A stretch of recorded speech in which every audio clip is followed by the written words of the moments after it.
initially when we were thinking about, who you are and the fighter that you are, I was struck by how athletic you are, and that made me feel like you probably could have made your way in a bunch of other sports. So why boxing? Why was that the one that drew you? Well, for me, boxing, I guess it was one of the most natural like feelings for me. I guess it came like second nature, if I could say. I tried all different sports. I felt like I always had to I had to try too hard, to get there. But with boxing, it just came with a flow, and like the moment I learned so many things that took months in advance to learn, I learned in weeks or in days. So, and that was like at the age of 6 years old, and it really it just stuck to me. I guess I like to fight. Actually, this one right here, I don't know if you see it. Yeah, I So see it. this one right here, um, I got this one when I was 6 years old when I first started boxing. Hit the double M bag. I was doing pads with this one coach. You could reach a double M bag at 6 years old? How low was it? It was tall, but I jumped. I jumped up. That's why. So I was very small, but I went to go get water, and when I came back from getting water, I jumped up, hit the double M bag, and the hook got me right in here, Oh, and it just took everything, my whole ouch. skin, but it almost took my main artery, like it almost took like one of my main Oh, you veins. got lucky. Very lucky, Wow. I think I gave blood to the sport. That's what From the beginning. from the beginning I gave blood to my. So was it your dad who kind of introduced you into boxing, took you into a boxing gym for the first time? How did that happen? So how it started, my father was a limousine driver, Uh-huh. and my dad would go to the gym to train for himself, and he would do it as a hobby, but he kind of wanted to take it as a real thing. But remind you, he's like in his late 20s, almost in his 30s, and very hard to turn pro at that time. And I would go with him from time to time to work and stuff. So he took me to the gym with him. So he tells the coach, "Hey, listen, all right, so we're gonna start this training. Everything. Long story short, he's like, can you watch my son though? I gotta park the limousine. I'll be right back." So within like 5, 10 minutes after, the coach had told when my dad left, he said, "Hey, put on some gloves." Me, 6 years old, I'm like, "All right, cool. Like, why not? I'm bored." And once he got his pads and he started doing like 1, 2, and he said 1, 2, 3, and he started doing combinations. And usually, this is the person that was the one that did it was Milton LaCroix, Hmm. actually the trainer of Jake Paul now. And Right. so Milton LaCroix, he was the coach at that time, and this was in Florida. But it was funny though, because when my father came back, he did like this whole thing. He was like, "All right, shoot me with the combo," and I did everything so fast, so fluent, but so quick with it that he was surprised. My father was like, and he told my father, he was like, "You should consider like quitting and just focus on your son." Like and I think after that, my father was just so into it, looking at videos, tuning in, and watching so many other great fighters Mm. that we see today. And I'm here now. How quickly did you feel like it was your thing? Was it something that you did because it was a good way to hang out with your dad? It's a way to have fun with him. He really wants it. So it kind of creates that closeness, or was it your thing too? Oh, it was my thing, I loved it. And yeah, it was that father and son duo type of bond. And, I'm thankful for it. I'm still to this day forever grateful for having my father by my Hmm. side, and it was tough though. I gave him so many problems. I used to lose in the amateurs, and I used to run away, and I used to cry, and I used to hide out. I mean, seriously, this is real things.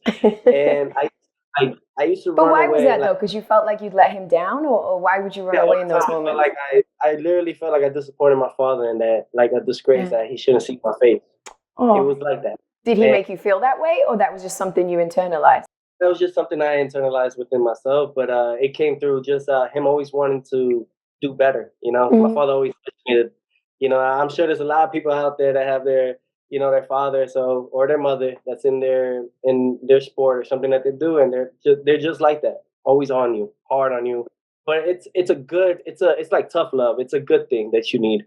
You mentioned You know? being in Florida, right? You were born in Brooklyn, but you guys Mhm. moved to Florida when you were pretty young. Yes. How do you feel like your upbringing kind of shaped who you are and helped you become this champion that you are?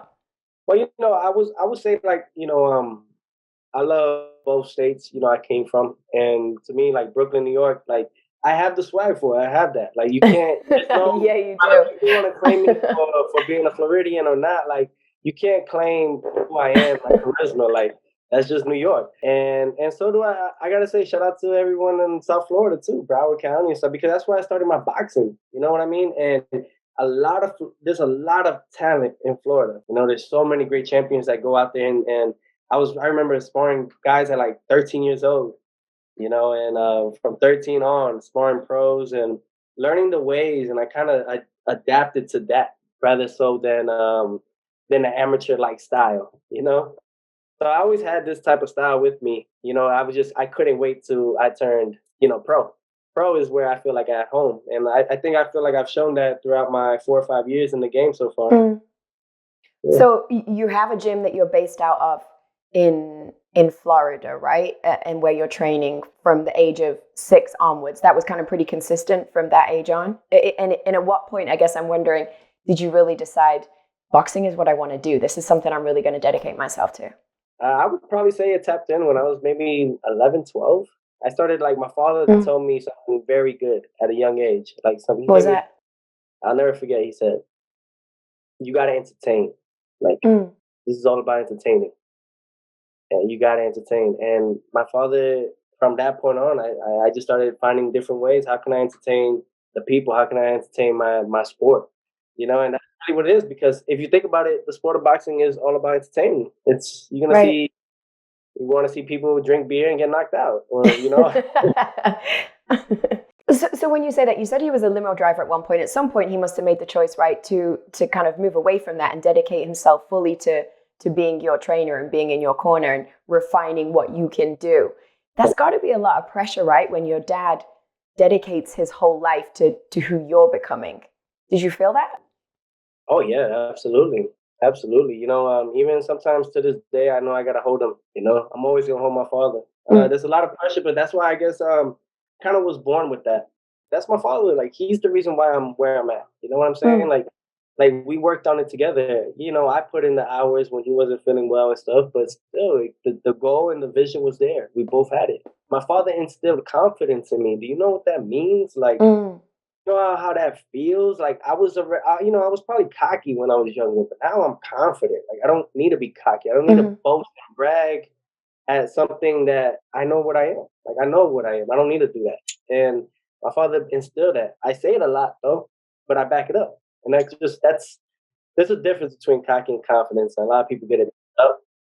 And I just gotta say, my father, he really did. He did that I think by the time I was like 16, 17, winning from the National Golden Gloves to the Olympic qualifiers, becoming the best male fighter of the whole tournament. There was 400 athletes, including Shakur Stevenson and so many others, and all respect to them. And the same thing, it came to the Olympic trials, won that as well. And that just built more and more confidence in me. And my father just instilled that. So you mentioned the Olympics, right? And I knew that you had represented Honduras at the Olympics, but I didn't know the background until I went back and read. And I had just assumed that you hadn't performed at the Olympic trials in the way that meant that you deserved a place. I didn't realize you won the US Olympic trials, but you still weren't given a place because the lightweight spot had already been given away. That's a crazy story. How did you feel about that, the way that whole thing played out? Heartbreaking. It's a heartfelt moment. You know, when I got the call, actually, I was in front of my mom, and I was actually on my way to go to the gym to run to get ready for you know the Olympics and everything else. And prior to everything, and they called me and they told me, "Oh, by the way, because of the rankings and AIBA and stuff like that, they elevated Carlos Balderas to number 2, so he has secured his spot in the Olympics." Remind you, he didn't fight. You know, he didn't fight for that spot. They just moved him up. And because of that, it took everyone along with me out the picture. You know, and I fought for the Olympic trials, and we wanted to do a box off and stuff, and never came to play. So, you know, it was heartbreaking because after I won, I just get like a piece of metal from USA Boxing. And it's one of those medals that you probably get when you won your first amateur fight. And in the back, it just says 2016 Olympic trials winner. That's it. I go downstairs, and then they bring all the winners. And who's there is Carlos Balderas, the guy that they elevated to, and to receive not only the jacket that they had, the team jacket, but all the gear. That hurts. Like, it's cold. It's cold blooded. Like it's so cold. you know how the boxing game is very cold, and they'll do it right in front of your face. And that's exactly what happened. I got to see that right in front of my face. Them take pictures and him holding the ring, holding the medal, holding the trophy, the whole thing. As he's the winner of the Olympic trials, I was like, and I just cried on my way back to the hotel. Yeah, I was 18, and but God does miracles, and I ended up getting a spot with the Olympic team in Honduras. I'm actually the first male or the first person to win the Olympic trials since 1904, and I represent USA. So what was your mindset then, though? Was your mindset, let me go out there and show these Americans that they should have picked me? I think my mindset really was like, all right, I guess I'm going to go pro. Really. Oh, wow, okay. So my father insisted. He was like, I feel like we could really do this. I was like, okay, we'll do the Olympics. And he was like, let me see, let me make some calls. And I made some calls in Honduras, was able to, they got in touch and with the president, his name is Danny Reyes. And phenomenal smart man, by the way. And, he helped us out. And to the point where I had a fight and I had to requalify again. I had to requalify. Wow. I had to requalify and I won like 2-3 times in order just to get to the Olympics because of what they did. And it was just like, so we went to the Continentals. Long story short, fought for there and for Honduras, and I got silver. They gave me silver, and so but I still qualified. I got my spot in my berth, and then I was able to fight for Honduras in the Olympic Games 2016. You did go pro, like you said, 2016, I think, right? Straight after the Olympics, you go pro. Yeah, October. I signed my contract with Top Rank October 11th, 2016. And got my first fight November 5th. And that was on the Manny Pacquiao undercard, right? Yep. I guess I just think about like what a hope-filled moment that must have been. You go pro, you get signed with Top Rank, such a big name, right? Bob Arum. And then you have a fight on such a big undercard, which will be a big televised event. Do you still have the same love for the sport and the same illusion for the sport that you had back then? Yes, of course. I love my sport. My sport has nothing to do with what happens in today's boxing world. So for me, I love my sport no matter what. I'm married to the game, and that's really what comes down to it. So no hard feelings in anything that happens. It's just more so of like, I got to watch out for you. I got to watch out for you. Wait for me.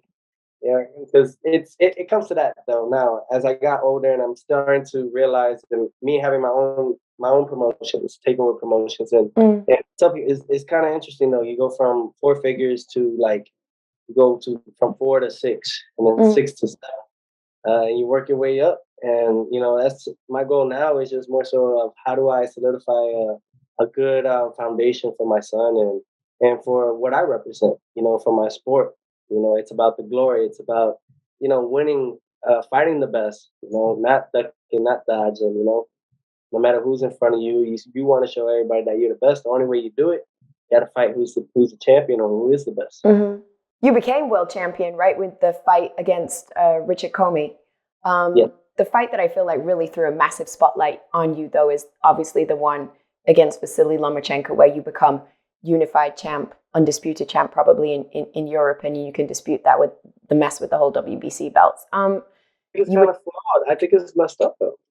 It is messed up, right? Because you should have become the 7th man to be undisputed in the world, but BoxRec and nobody else will record it that way. Yeah, it was Jermaine Taylor. I know Crawford's in it. Usyk is in it. Then it was somebody else. I'm missing out. I think maybe Bernard Hopkins. Not too sure. Do you feel like you've made peace with that or not? Will you never make peace with that? Fuck no. That's why I don't. That's sorry for my language, but that's the only reason why. I'm sorry, but I'm gonna X everybody out in my sport. That's the only response that you. That's the only way I'm gonna have everyone sit down, because we as fighters are the reason why those guys that sit down and set the business negotiations. We're the reason why they're getting paid. Now, them getting paid more than us is ridiculous, is redonkulous, but that's between sides, and that's between who you're with. So when you did get all those belts against Vasiliy Lomachenko, you're top of the weight class. It's something that so few people can say that they've achieved, right? Was the high what you expected it to be? Oh, no, absolutely not. Absolutely not. Why not? I don't want to say I don't think I had maybe I did have my expectations high in the sense of what I would imagine, but during the time, it's the bubble, COVID times. But I think Oh. it was more Hmm. so, you know, I became in boxing history the second after Mike Tyson to become the youngest four belt era champion. Mm. Makes you undisputed. And you know what I'm saying? Like they put it up there. They just and I'm the youngest in four belt era. Well, no, not the youngest, but what was it? Yeah, the second youngest. But just to do it in that time span, I think that really I knew what I was gonna do. That I had no problem with. It was the fact that at the aftermath of how many heads, I don't want to mention names, but how many heads just turned their head around and kind of showed me the ugly face, Mm. after I won. But I wouldn't say it was a letdown experience for me. It was a great moment. I will always forever cherish it, and I'm looking Mm. forward to doing more bigger things. I don't want to just be known as the fighter that beat Right. Lomachenko. Yeah. I want to be known as Teofimo the Takeover.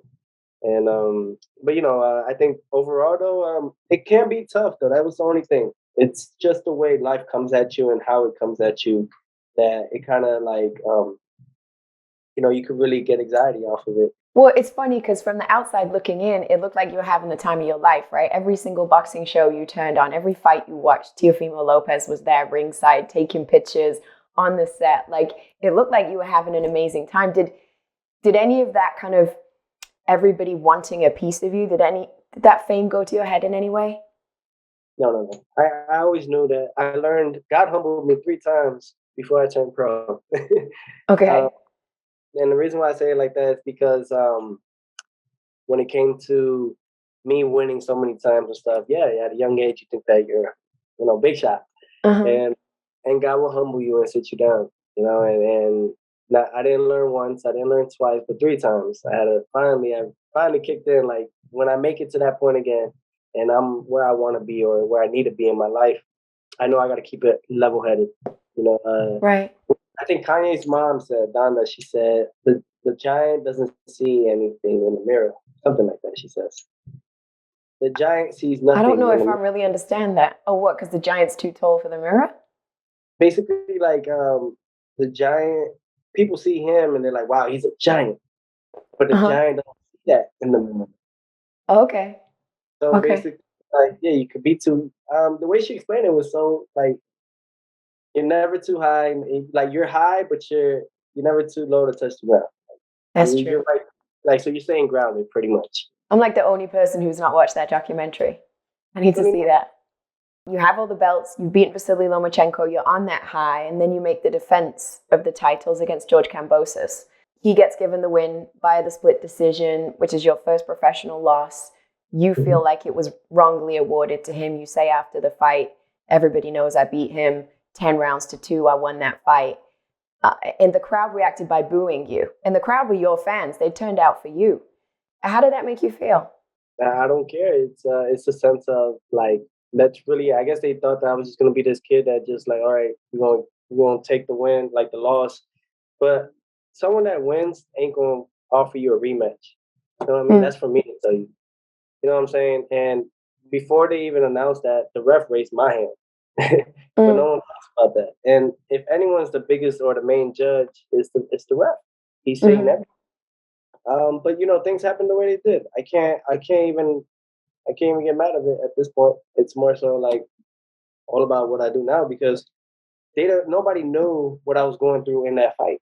No one knows how I was feeling in the middle of those rounds where my father was asking me numerous times, I'm gonna throw in the towel because you're looking like you're dying on me. Because he knew I had my asthma and I had bronchitis and early stages of pneumonia. Mm. Fighting Kambosos for 12 rounds with a tear in my esophagus, a tear in my chest.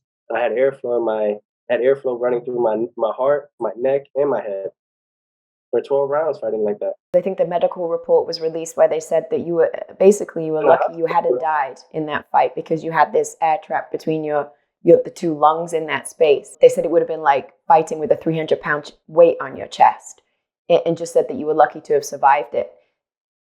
I think I read that you said that you felt something the night before, at dinner the night before, you felt unwell. You felt like your throat was swollen, you couldn't breathe properly. Is that right? No, that's exactly what happened. So, The so do you now look back and think, man, because you said your dad had told you that he wanted to go, you should go to the hospital, you need to go check this out. And you said, well, I don't want to because they might cancel the fight. Now with hindsight, do you look back and think, man, I wish I'd gone. Maybe I shouldn't have been in that fight. I think it was a good, well taught lesson for me because my ego, I beat me that night.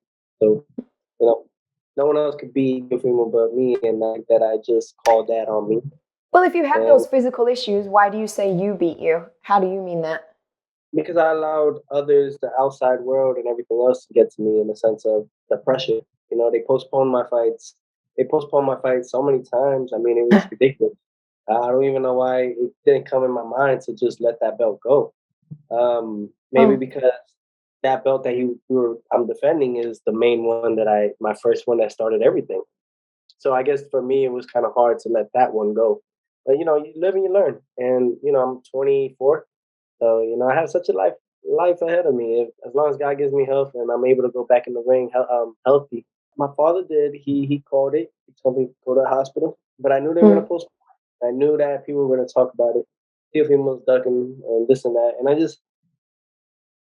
just get annoyed of how many times do I have to prove myself to let everyone know no one ducks here in this side. It was a crazy build up to that fight. I think it was like 8 date changes in total. There were lawsuits. It ended up being on a different network with a different promotional team. It was a whole thing leading up to that. I guess it makes me wonder, how do you feel about Triller now? Would you ever sign to do a fight with them again?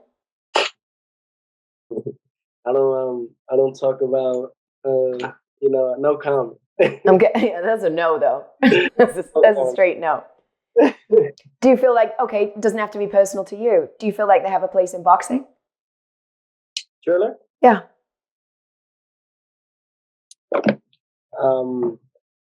They do and they don't. Okay. They do if they fix their whole staff and actually get people that are involved in the sport of boxing if they really want to push that. Because they're more of music and dance and all that stuff. They're more into that production.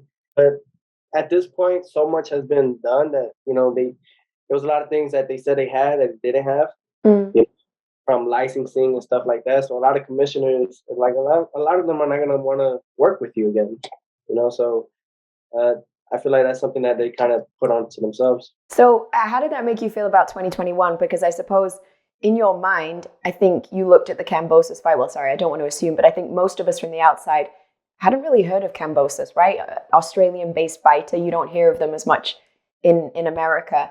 So you looked at that fight and thought, okay, that's got to be like a routine win for Teofimo. Then he'll go ahead and maybe he fights Devin and finally gets that official title of Undisputed. And then maybe there's Ryan Garcia or a Tank or something. It was supposed to be just an enormous 2021 for you, and that obviously got derailed. How difficult for you was it to deal with the difference between the expectation that you had for the year and then what the reality became? Forever grateful. I'm for everything. That's impressive. Why do you feel like that? Because I've elevated so much as a human being, as a person, from everything, like mindset, my form of thinking, a lot of things are going on in sport, and usually I'll jump on Twitter and give like that reaction, and now I just sit back and like let everything just ride it out. I just think that it just elevated me I'm more thankful, grateful, and blessed to be where I'm at today because I have I have my son, and yeah, man, 2021. I'll be honest, it's my best year. Your best year? My best year in life. Okay. Really, because so much change happened, and change is always for the better. And so much changed, so much chaos though did happen in the middle of it, but it turned out to be a blessing at the end. Was that the year you had your son as well? Yep. That's a blessing. My son was born 11 days before my fight. What I learned from 2021, I think it was just more so, it was my life experience I gained about like 10 years of experience just from that year alone, which was better than anything else from my wins and all the stuff that I've accomplished so far. I needed this so that you guys could see what I'm about to bring next. So what's the biggest lesson you learned? Biggest lesson I learned? at one point in life, you have to let go of ego in order to create a better world for you. Hmm. That makes sense. So for me, what I learned is I have to let go of my ego and gain more so than anything else. That's more on a different frequency, I feel you but know, yeah, pride can get in the way of a lot of things, right? More than my we pride realize got in the sometimes. way of saying no to my father when he told me go to the hospital. Mm. So that was my ego and my pride. Yeah, because I allowed what others were saying to dictate how I should be and how I should live my life when my life and my things that I do, no one taught me how to. I just did it. Hmm. I'm like Nike. I just do it. So you always hear fighters say it after the event, right? After a fight, they'll say, "Man, I had so much going on in my life leading up to this fight." And we can all relate to that, right? Times that you have to perform in whatever your job might be, that things are going, that you're dealing with stuff personally. I think though with fighters that people definitely expect you to be able to just shut that off and go ahead and perform. How do you do that? How do you stay at the championship level when you have turmoil in your personal life? You have to have a switch. I like to call it. You have to have a switch when to turn it on. Meaning like Mm. I'm on kill mode. I'm on like this is life or death for me. You know, that's when you got to turn that on, and all that other stuff could wait. You know, all those problems, anything, because it doesn't matter at that point because you're you know it's just you. No one can help you. No one can protect you. No one's gonna come and like try to fight the guy or fight anyone for you. So at that moment, you have to turn it off, family, and pretty much you. I don't want to say love, but you just got to turn something off in you. You have to be cold at that point. And when you're going in there in that ring, and just you turn it on and you just go in there, and it's very you gotta have like a poker face, very Mm. cold, very still, very. It's like it's just at least for me that's how I am. And you know, and then afterwards I'm back to who I am because when I'm outside of what I do, I'm who I am. Like that's me. Yeah, you guys are gonna see a lot of people think that I'm very arrogant, but they have yet to meet me. But I'm very outgoing. I'm very outspoken, and I'm someone that just I'm all about good vibes. You know, positive vibes. I'm not someone that's gonna brag, boast, and kind of like rub it in your face that look what I got. So talk to me about what's next, because you've said that you will become unified, undisputed. I think you've said the word undisputed again, but you want to do that at 140. You want to move up a division. I think you were hoping for a title fight at 140 for the WBO belt, right? But they've just kind of moved around the rankings and moved you from number 2 to number 4. Why'd you put your head down? Why'd you smile? Because they're mad. I mean, they put me as number 2 in the WBO rankings because I'm fit for it. I'm gonna bring the excitement for the 140 division. Who is? Mm-hmm. Who else is? Think about it. And whether Garcia or anybody else that comes up, they gotta come see me at 40. That's me taking over that division, you But know. And if Ramirez has now been put to the number 2 spot and Liam Paro's the guy in the number 1 spot, that means that they would likely fight for the belt. So what does that leave you with now as your next step? oh, they don't know who they're talking to though.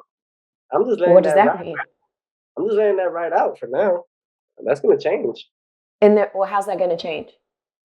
To be continued. Are you gonna try and see if you could get the rankings moved again? Listen, I became undisputed at 135. I claimed the division, and you know, going up to 140 is the proper thing to do. You know, I mean, none of those guys at 140 have yet to even accomplish that goal alone. That alone, yet alone, try to get 3 belts or 4. You know, I got 5 at that time. So it's there's levels and there's things to it. You know, and we work our way around there and see what happens from there. Well, I'm how do looking. you how do you feel being back in chase mode rather than being the man that is being chased? How I'm, have you made that adjustment? I'm still the man. Right, but what everybody wants in fighting is the belts and a shot at the belts, right? That's what you want right now too. It's why you're annoyed that you're not ranked 1 or 2 for that WBO belt, because you wanted the opportunity to fight for it. I'm gonna get it. Whether it's from the WBO or something else coming up that we're working on. But there's definitely me fighting a world title is definitely the next one. Okay. Now, and we'll see what happens from there. But overall, I think that it's. I look forward to becoming undisputed again, and And then again, my goal is to. I think my goal is to be a 3-time undisputed world champion. I'll be okay with that. 3-time undisputed in how many different weight classes? Yeah, like in every 3 that I go to. So in 3 different divisions. 3 different divisions. Okay. So you see yourself fighting at 147 at some point? Yeah, 147 is another thing I see myself. But that's let me get a couple fights here at 140, so my mass could build up to that, to where I could hang with those 147 guys. A couple of fights? How quickly are we moving to 147? You see, I'm a big boy. I'm a big boy sometimes. But not right. But in reality, I think it's just I just want to give it time. I'm gonna let God. God is the one that dictates who I'm gonna fight next. He's my matchmaker. He's the one that's gonna align who I need to fight and who he's gonna have for me. I really trust. I trust in God so much. And so it's God that's told you it's going to change. The rankings are going to change. God does a lot of miracles. I hear you. I'm looking forward to a great mid-year of 2022. I'm looking forward to coming back sometime in the summer. Thinking about making it happen here in the West Coast, but it depends who we're fighting. Mm-hmm. And yeah, a lot of great. Do you have any names that you're talking about? Or the top ranker talking about to you, or anything that feels like it could potentially happen, realistically? Well, we're trying to make me and Taylor right now for Undisputed. That's a nice fight. See, I thought Taylor was done with 140. I thought he was moving up. That's not the case. But it looks like we're working on some stuff, so we'll figure it out. All right. Maybe not. So don't hold me accountable of it. I'm just I'm hearing from different ends, and the main head told me. So you see how God works. Is that if everything goes the way it does, I was shooting for one thing, the WBO belt. But look, if God works the way He does, I'll get all of them in one shot again. Sometimes you make your own plans, and God has something better for you, right? They say you tell God your plans. If you want to make God laugh, He'll laugh at you. Yeah, mm-hmm. I like it. I appreciate you, man. Thank you so much for your time. It was good to talk to you. Yeah, of course. Likewise.